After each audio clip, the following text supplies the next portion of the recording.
Teman-teman, penikmat cerita-cerita horor di channel spesial horor, dimanapun kalian berada. Salam sehat dan sukses selalu buat kalian semua. Kali ini, Mimin akan membawakan sebuah cerita horor dari akun Twitter Putra Merah @KMBG_Kantil yang berjudul asli Arwah Marty. Buat kalian yang sudah penasaran dengan ceritanya, langsung saja selamat menyimak kalau kalian masih berani. Cerita ini berlatar di salah satu daerah yang ada di Jawa Tengah.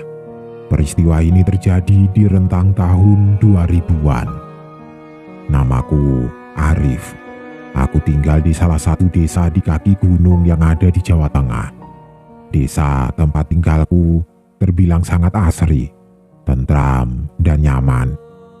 Damai bukanlah kata yang mampu merepresentasikan seperti apa desaku waktu itu. Sore hari itu, Diki menghampiriku ke rumah. Ia mengajakku untuk ikut bermain bola di lapangan bersama teman-teman lainnya. Sebetulnya saat itu aku sedang lelah.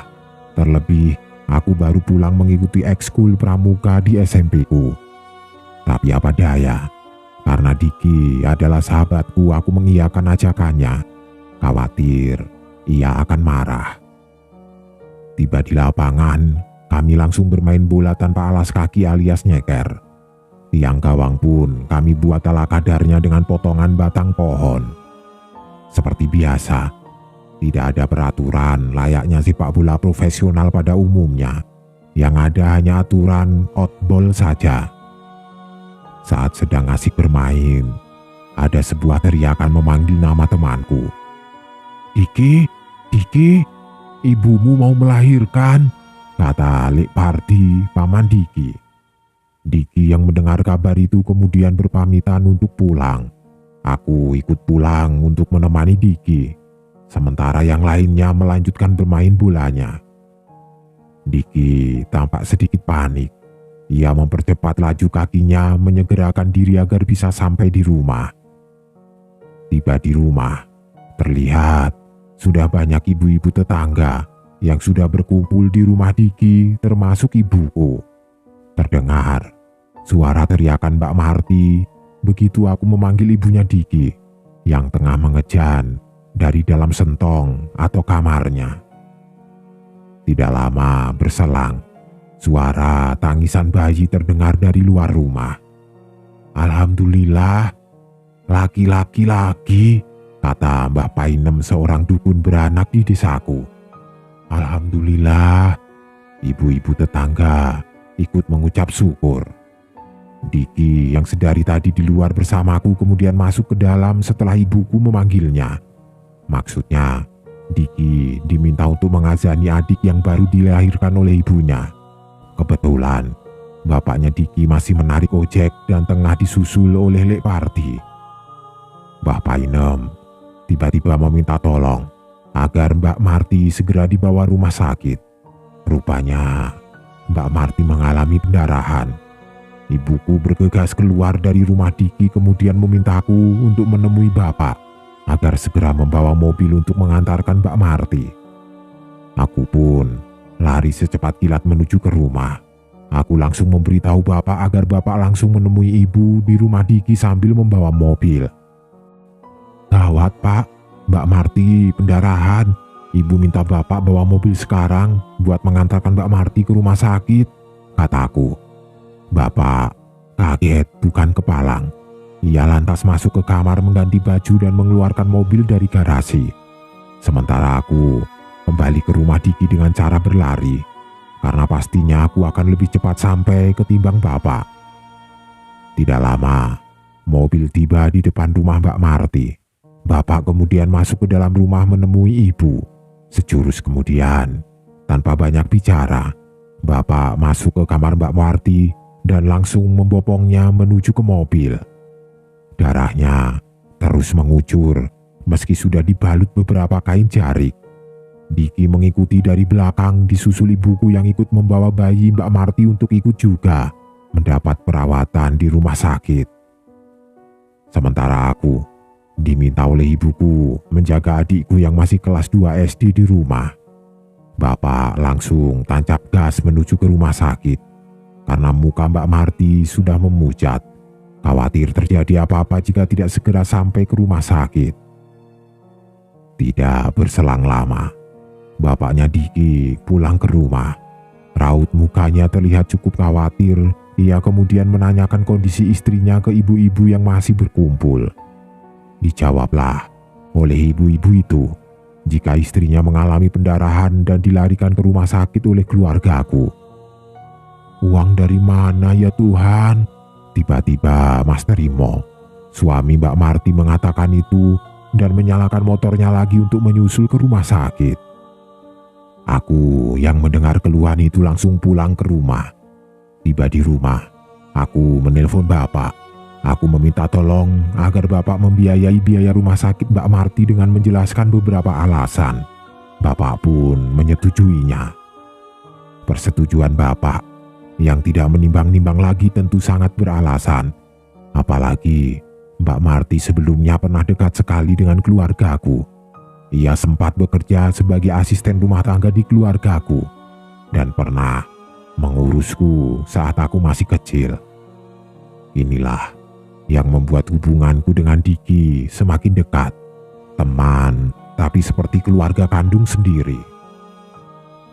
Setelah mendapatkan transfusi darah, kondisi Mbak Marti lambat laun semakin membaik. Ia pun sudah bisa menyusui bayinya di rumah sakit. Setidaknya 8 hari ia menjalani rawat inap di rumah sakit sebelum diperbolehkan untuk pulang. Hari demi hari berjalan seperti biasa hingga hari syukuran pemberian nama adiknya Diki tiba. Layaknya kehidupan di desa, ibu-ibu tetangga ikut membantu memasak untuk acara syukuran. Meskipun syukuran itu dilakukan secara kecil-kecilan. Beberapa jam sebelum acara syukuran dimulai, Mbak Marti izin untuk ke sungai yang tidak jauh dari rumahnya. Niatnya hanya untuk buang air besar dan meminta Diki untuk menjaga adiknya. Oh iya, memang waktu itu di desaku masih banyak keluarga yang belum memiliki jamban sendiri. Untuk keperluan mandi atau BAB masih banyak yang menggunakan aliran sungai. Lama tidak kunjung pulang, Diki kemudian menyusul Mbak Marti ke sungai. Ternyata musibah menghampiri Mbak Marti. Ternyata ia pingsan di sungai setelah terpleset dan kepalanya membentur bebatuan. Diki pun kembali ke rumah dengan tangisan untuk meminta pertolongan. Mas Terimo kemudian berlari menuju sungai. Digendonglah tubuh Mbak Marti menuju ke rumah dalam keadaan masih pingsan. Di kamarnya, kening Mbak Marti dilumuri balsem. Berkali-kali juga hidungnya diolesi minyak kayu putih. Namun Mbak Marti tidak kunjung siuman. Hingga akhirnya acara syukuran pemberian nama dimulai tanpa adanya Mbak Marti. Mbak Marti baru siuman setelah acara syukuran berakhir. Ya Tuhan, kenapa ini mataku? Kakiku, kenapa ini? Teriak Mbak Marti sambil menangis dan membuat para tamu syukuran terkaget. Diki dan Mas Terimo langsung masuk ke kamar. Aku yang hadir bersama bapak ikut menghampiri ke kamar. Bukan tidak sopan, tapi memang keluarga Diki sudah seperti keluargaku sendiri. Ternyata mata Mbak Marti tidak bisa melihat, sementara kakinya tidak bisa digerakkan. Kemungkinan akibat dari musibah yang menimpanya di sungai siang tadi. Sore itu juga, Mbak Marti langsung dilarikan kembali ke rumah sakit. Tiba di rumah sakit, ia kemudian menjalani pemeriksaan dan menjalani rawat inap selama 3 hari. Di hari ketiga rawat inap, Mbak Marti dan Mas Terimo dipanggil dokter. Ia didampingi bapak menuju ruangan dokter yang menangani Mbak Marti. Pernyataan dokter cukup mengejutkan bagi Mas Terimo. Mbak Marti divonis lumpuh dan matanya mengalami cedera yang menyebabkan buta sementara. Dokter bilang matanya bisa kembali pulih asalkan menjalani perawatan dan terapi yang baik serta rutin. Namun untuk kakinya, dokter cukup pesimis. Meski semisal dioperasi tidak menjamin Mbak Marti bisa berjalan normal kembali. Bapak memutuskan untuk membantu. Ia berniat menjual tanahnya untuk pembiayaan berobat Mbak Marti. Tapi Mas Trimo menolak. Alasannya, keluargaku sudah banyak menolong mereka. Mas Trimo mau membawa Mbak Marti pulang dan berobat ke alternatif saja. Apa boleh buat, Bapak tidak bisa memaksakan untuk membantu pengobatan Mbak Marti. Akhirnya di hari keempat, Mbak Marti dibawa pulang ke rumah. Selama di rumah, Mbak Marti hanya menjalani perawatan ala kadarnya. Beberapa kali Mbak Marti dibawa ke pengobatan alternatif, namun tetap saja kondisinya masih seperti itu. Hanya saja matanya sudah memburam dari kondisi yang hanya bisa melihat gelap saja. Kondisi Mbak Marti tidak kunjung membaik tahun demi tahun. Ia hanya bisa menjalani aktivitas di ranjangnya, mendidik dan membesarkan Ricky, anak keduanya. Ia pasrahkan kepada Diki dan Mas Trimo. Hingga suatu saat, Mas Trimo nampak mengisyaratkan lelah untuk merawat Mbak Marti. Terkadang, ia tidak pulang ke rumah, tidak juga menarik ojek untuk menafkahi keluarganya. Jika di rumah, Mas Trimo juga sering marah-marah dan juga sering kali mabuk-mabukan. Warga sendiri kerap kali mendengar teriakan Mas Trimo dari dalam rumah yang sering mengumpat dan memarahi Mbak Marti, menyalahkan Mbak Marti atas kondisi hidup yang saat ini mereka jalani. Diki pun menjadi berubah. Ia menjadi pribadi yang pendiam dan jarang pergi bermain bersama teman-teman lagi. Hari-harinya ia sibukkan dengan kegiatan di sekolah dan bekerja setelah pulang sekolah. Maklum, setelah perubahan sikap Mas Trimo, ia kini harus menjadi tulang punggung keluarga. Ia mencari uang dengan bekerja apa saja, buruh, serabutan, kuli panggul di pasar, dan pekerjaan kasar lainnya ia lakoni untuk memberi nafkah keluarganya. Sementara Mas Trimo malah bersantai-santai di rumah tanpa merawat Ricky dan juga Mbak Marti. Kebetulan Diki adalah anak yang cerdas. Sejak SD untuk biaya sekolah ia selalu mendapatkan beasiswa. Jadi hal itu memudahkan Diki untuk lebih fokus mencari uang untuk keperluan sehari-hari di rumah. Ibuku diam-diam sering memberikan uang kepada Mbak Marti tanpa sepengetahuan Diki jika membesuk Mbak Marti. Sebab jika diberikan kepada Diki ia pasti akan menolak. Suatu hari di malam hari, Diki datang ke rumahku. Ia datang untuk menceritakan kondisi keluarganya yang kian memprihatinkan. "Rif, aku capek ngadepin bapak. Kadang terbersit. Aku pengen bunuh bapak." Ia membuka obrolan. "Jangan begitu, Dik. Gitu-gitu juga. Itu bapak kamu. Kamu harus sabar. Pikirkan emak dan adik kamu. Kalau ada apa-apa sama kamu, siapa yang mau mengurus mereka?" kataku. Tapi semakin hari, bapakku semakin keterlaluan. Emak yang sudah tidak bisa apa-apa saja masih saja sering dipukuli, katanya kesal. Aku kaget mendengar pernyataan Diki. Bisa-bisanya Mas Trimo melakukan itu. Padahal dulu Mas Trimo dikenal sebagai orang yang santun dan ramah di masyarakat. Sekarang malah bapak sudah tidak pulang selama 5 hari. Rumah sedikit tenang. Aku harap bapak tidak pulang lagi ke rumah, katanya dengan nada kebencian. Sejak saat itu, Mas Trimo tidak pernah pulang lagi. Kabar burung berseliweran jika Mas Trimo menikah lagi dengan seorang janda di kabupaten sebelah. Kondisi Mbak Marti kian parah. Sekian tahun, ia hanya bisa berbaring. maka punggungnya terus mengalami luka. Dan bulan berganti bulan, luka itu menjadi semakin parah. Ibuku bilang jika lukanya kini sering mengeluarkan nanah dan ada belatungnya. Mbak Marti semakin hari seperti mayat hidup. Untuk berbicara saja sudah tidak bisa. Ia hanya bisa menggelengkan kepala dan mengangguk jika ditawari sesuatu. Kondisi Mbak Marti tersebar di seluruh warga desa.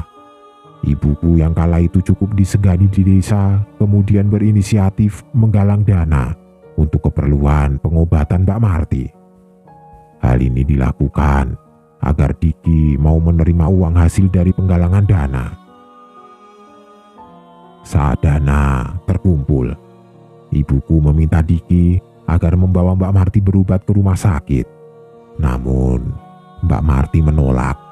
Saat Diki meminta agar mau dibawa ke rumah sakit, Mbak Marti malah menggelengkan kepalanya. Ia seperti pasrah begitu saja. 3 hari sebelum Mbak Marti meninggal, Diki kembali datang ke rumah. Kali ini ia meminta ibuku untuk menjenguk Mbak Marti. Aku yang sedang berada di rumah ikut mendampingi ibu ke rumah Mbak Marti. Aneh, bin ajaib.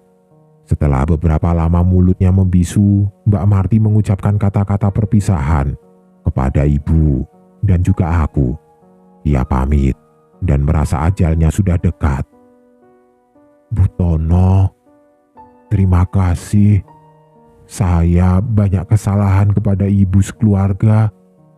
Saya juga terus-menerus merepotkan ibu sekeluarga, kata Mbak Marti.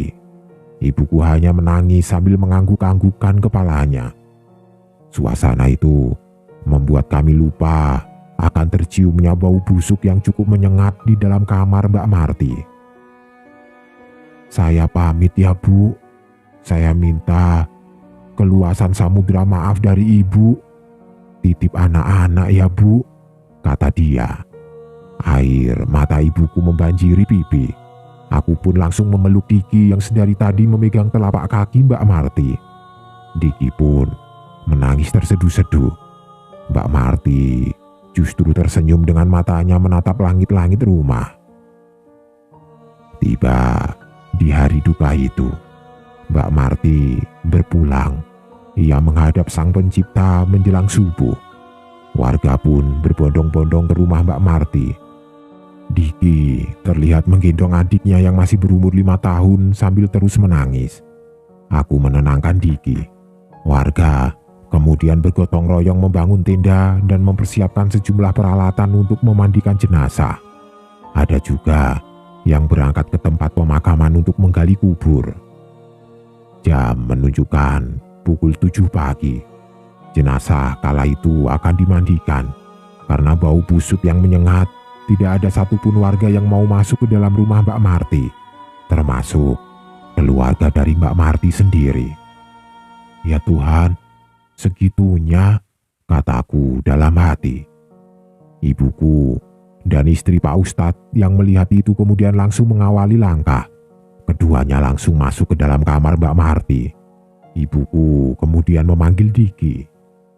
Karena takut tidak kuat menggendong jenazah ke tempat pemandian, akhirnya Diki menghampiriku dan meminta bapakku untuk masuk ke dalam kamar atas permintaan ibuku. Jenazah akhirnya terangkat dibawa ke tempat pemandian. Hanya ibu, istri Pak Ustadz, dan Diki yang memandikan jenazah. Yang lain justru menjauh.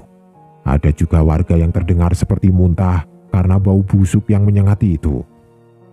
Yang sopan, tolong hormati jenazah, kata bapakku dengan nada yang cukup tegas. Selesai dimandikan, jenazah kemudian dikafani.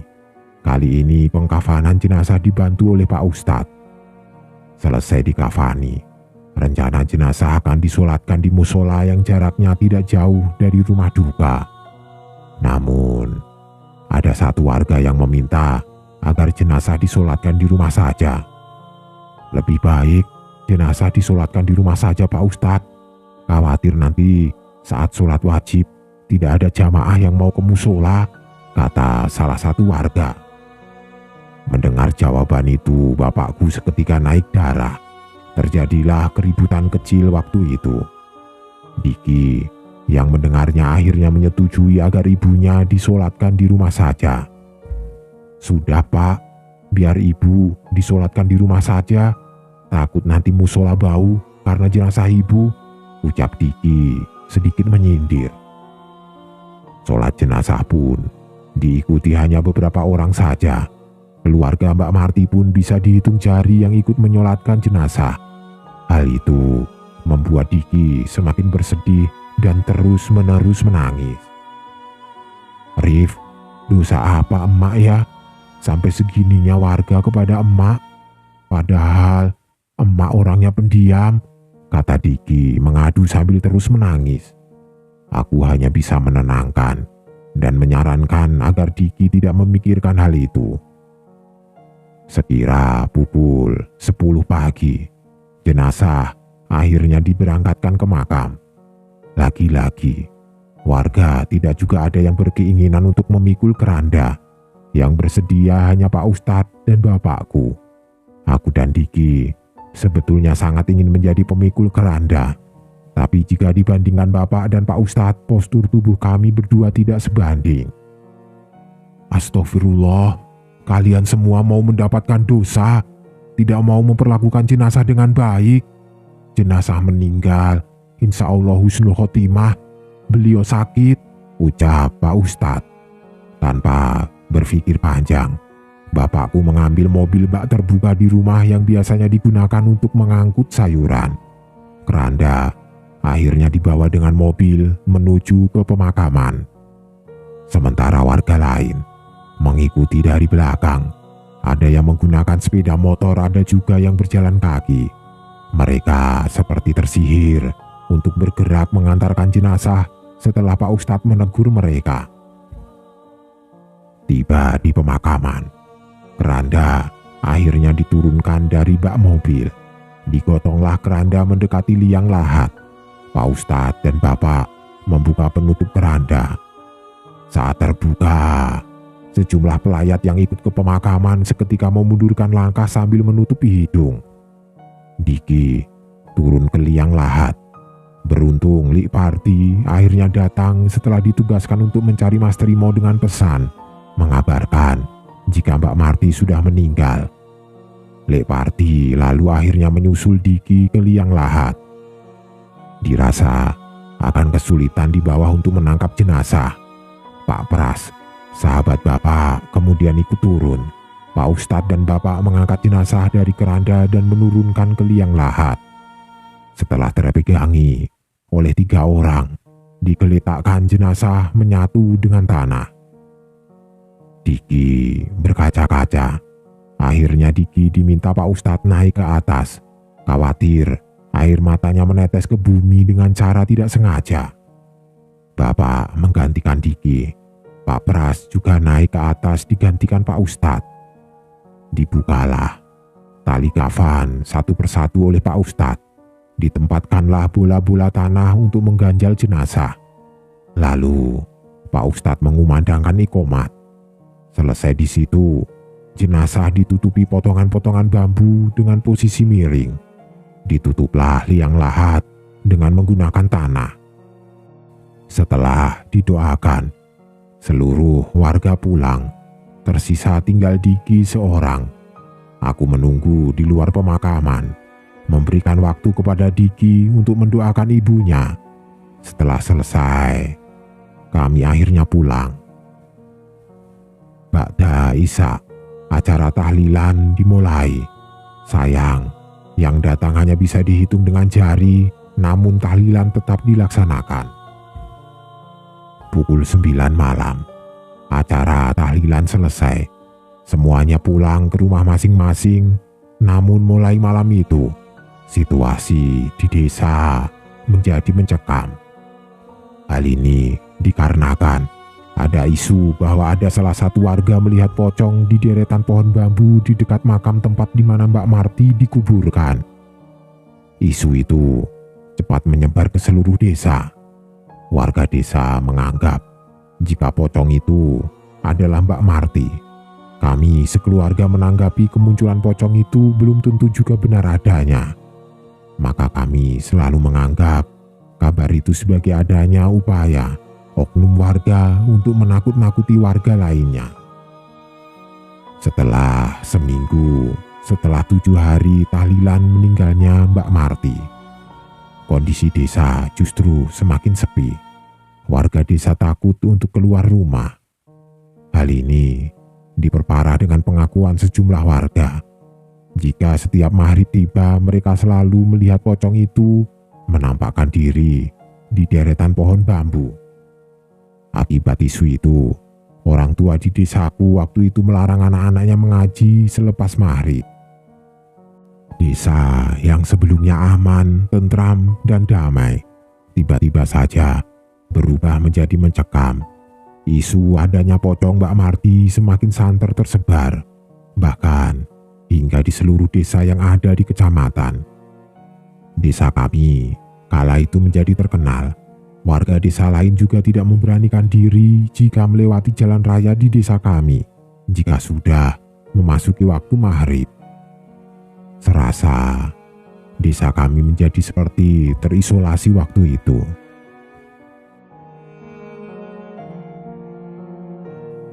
Di hari ke-8 meninggalnya Mbak Marti, tepatnya sekitar pukul 8 malam, warga desa dikejutkan dengan kabar terjadinya sebuah kecelakaan sepeda motor di jalan raya. Persis di sampingnya merupakan areal pemakaman yang digunakan untuk menguburkan jenazah Mbak Marti. Pengendara motor tewas di lokasi, sementara yang dibonceng selamat meski mengalami patah kaki. Warga desa pun berdatangan dan mengerumuni di lokasi kecelakaan. Ternyata yang mengalami kecelakaan adalah warga desaku sendiri. Menurut penuturan dari beberapa warga yang ada di lokasi kecelakaan, sebelum mengalami kecelakaan, pengemudi sepeda motor tersebut sempat melihat penampakan sesosok pocong di tengah jalan yang konturnya menikung tajam. Dari informasi yang didapat Pak Kades, pengendara sepeda motor sebetulnya berusaha menghindar agar tidak menabrak sosok pocong tersebut. Malang, mereka justru mengalami kecelakaan. Sejak peristiwa kecelakaan itu, warga akhirnya semakin meyakini jika arwah Mbak Marti tidak tenang dan menampakkan wujudnya menjadi sesosok pocong.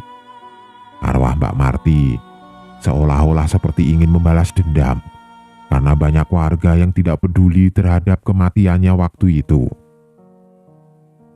Selang beberapa hari, di lokasi yang sama juga terjadi kecelakaan sepeda motor kembali.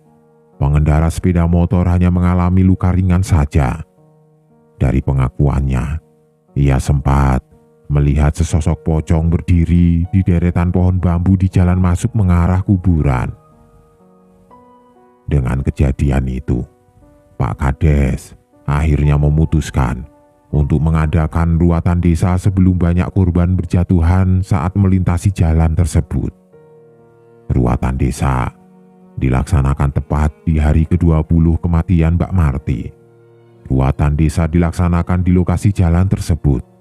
Ruatan dilakukan ba'da sholat Isya. Tokoh agama, tokoh masyarakat dan warga desa menghadiri acara ruatan tersebut. Sebab penyelenggaraan ruatan ditujukan agar warga desa dan luar desa yang melintasi jalan tersebut terhindar dari mara bahaya. Sekitar pukul 10 malam, saat acara ruatan berjalan, sejumlah warga desa banyak yang mendengar suara tangisan dari areal pemakaman. Mereka berhamburan pulang ke rumah, khawatir mereka melihat penampakan yang diduga pocong mirip Mbak Marti dan mendapatkan kesialan. Meski begitu, acara ruatan tetap diselesaikan.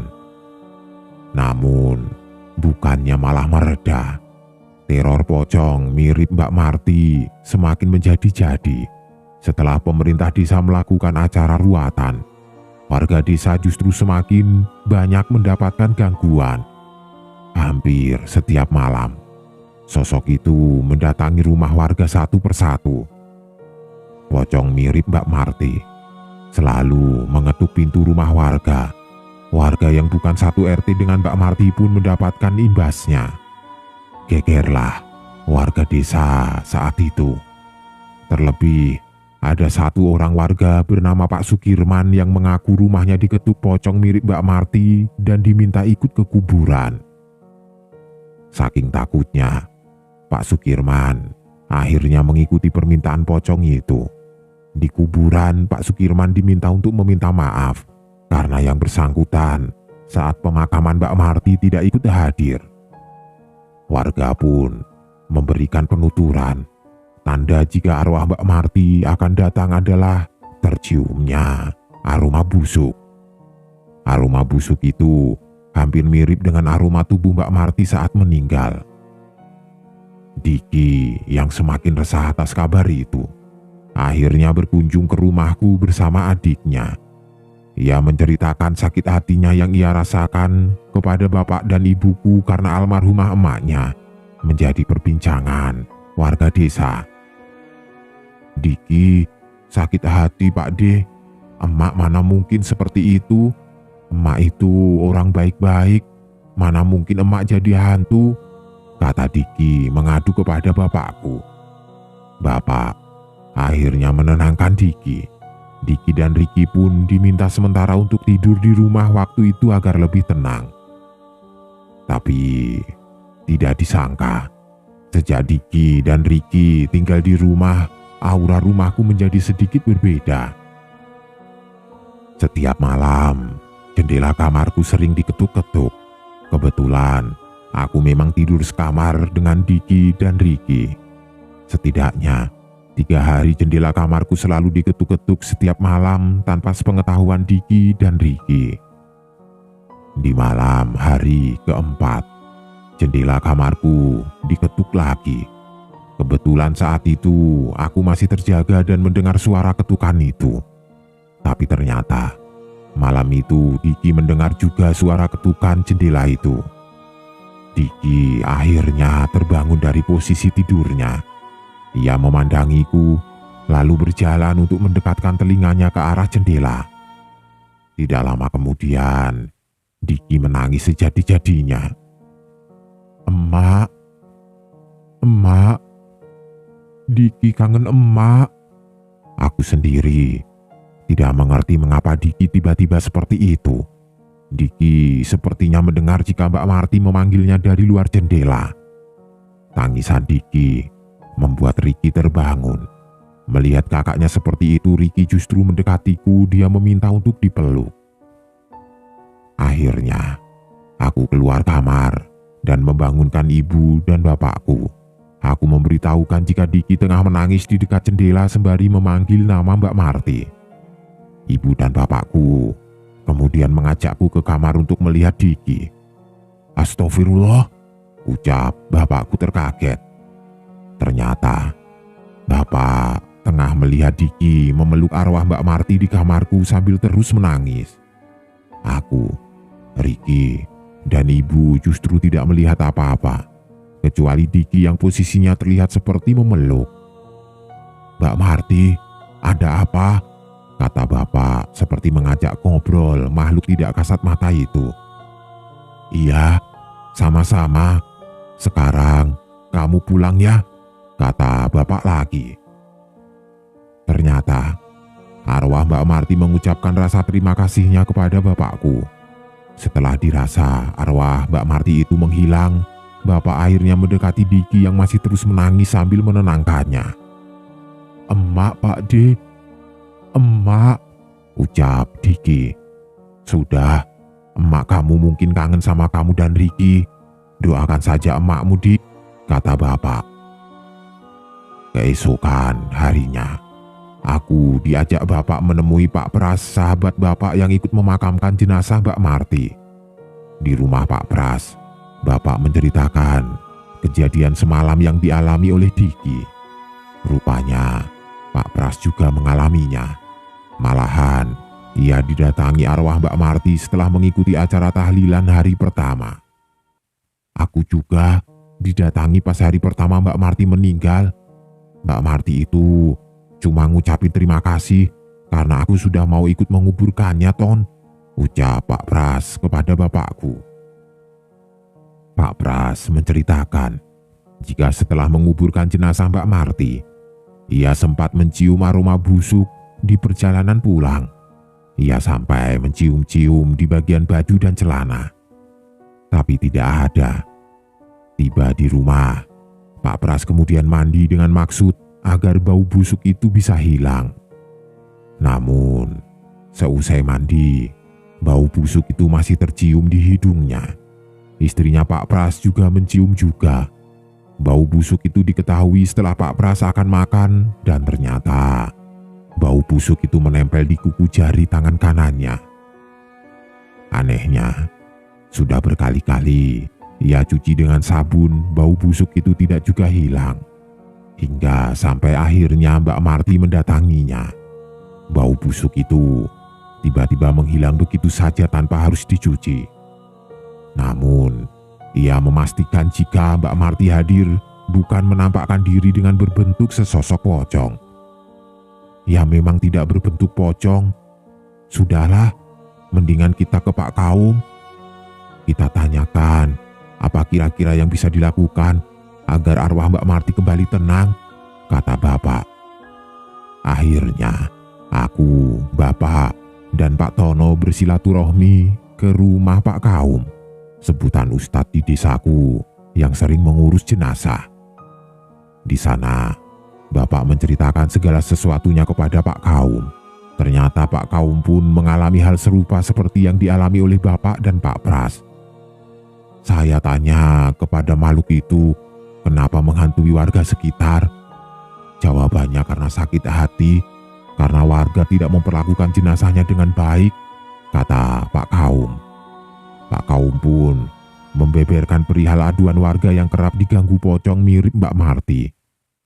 Bukan hanya 1-2 orang saja, namun puluhan warga yang mengadu kepada Pak Kaum dan meminta tolong kepadanya. Terus, bagaimana Pak Kaum? Apakah ada cara lain agar arwah Mbak Marti tidak mengganggu warga desa lagi? Tanya bapakku. Saran saya, jika didatangi, ya warga cukup meminta maaf. Karena keinginan makhluk itu hanya satu, warga meminta maaf, kata Pak Kaum. Pak Kaum pun menegaskan, jika sosok pocong yang selalu mendatangi warga desa bukanlah perwujudan arwah Mbak Marti. Itu hanyalah jin yang sekedar memanipulasi bentuk seseorang yang sudah meninggal dunia. Jadi, pocong itu bukan Mbak Marti. Makanya saya sudah katakan kepada warga, kalau didatangi pocong mirip Mbak Marti, bilang saja untuk meminta maaf. Jin itu akan puas jika warga meminta maaf, kata dia. Bapak akhirnya berinisiatif mengajak warga di RT setempat untuk mendatangi makam Mbak Marti. Warga di RT tersebut akhirnya menyetujui inisiatif Bapak yang dengan maksud bersama-sama menyekar sambil meminta maaf kepada Mbak Marti. Syukurlah, setelah upaya itu dilakukan, teror pocong mirip Mbak Marti berhenti. Dengan kejadian itu, menjadi sebuah pelajaran bagi warga di desa kami untuk menghormati dan memperlakukan jenazah dengan baik. Oh iya, saat itu acara tahlilan ke-40 hari meninggalnya Mbak Marti, warga banyak yang datang. Berbeda dengan acara tahlilan hari pertama hingga ke-7 sebelumnya.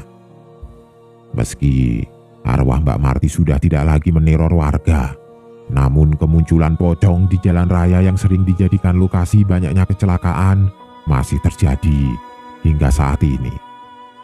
Setidaknya sudah puluhan pengendara motor yang mengalami kecelakaan di sana. Tentu saja hal ini memperkuat keyakinanku jika pocong yang sering menampakkan diri di jalan raya tersebut bukanlah arwah Mbak Marti, namun jin yang menebar fitnah sehingga nama almarhumah Mbak Marti lah yang menjadi sasaran fitnah itu.